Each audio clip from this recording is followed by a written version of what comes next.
Haleluya, shalom shalom warga kerajaan Allah. Kita berjumpa lagi dalam Kingdom Message di bulan Agustus minggu pertama 2024. Melayani di gereja, serving in the church.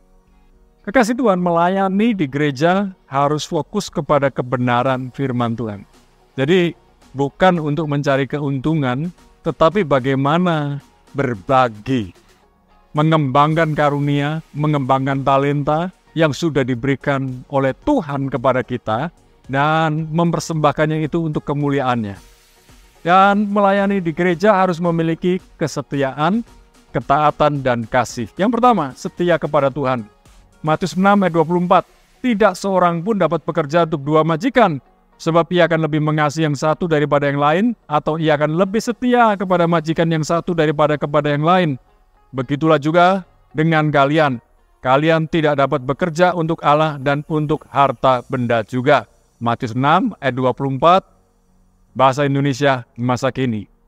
Kita harus setia kepada Tuhan. Tidak bisa pilih setia kepada Tuhan dan setia kepada Mamon.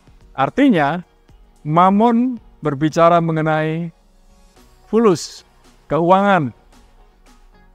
Memang pelayanan membutuhkan keuangan, tetapi keuangan bukanlah segalanya.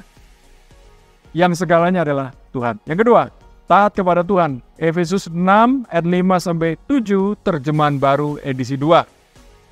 Hai hamba-hamba, taatilah Tuhanmu yang di dunia dengan takut dan gentar, dan dengan tulus hati, sama seperti kamu taat kepada Kristus. Jangan hanya di hadapan mereka saja untuk menyenangkan hati manusia, tetapi sebagai hamba-hamba Kristus yang dengan segenap hati melakukan kehendak Allah, dan yang dengan rela menjalankan pelayanannya seperti orang-orang yang melayani Tuhan dan bukan manusia. Bagaimana mungkin kita taat kepada Tuhan yang tidak terlihat jika kita tidak bisa taat kepada manusia yang memimpin kita yang bisa kita lihat? Jadi ketaatan dimulai dari hal-hal yang kecil. Yang ketiga, melayani dengan kasih.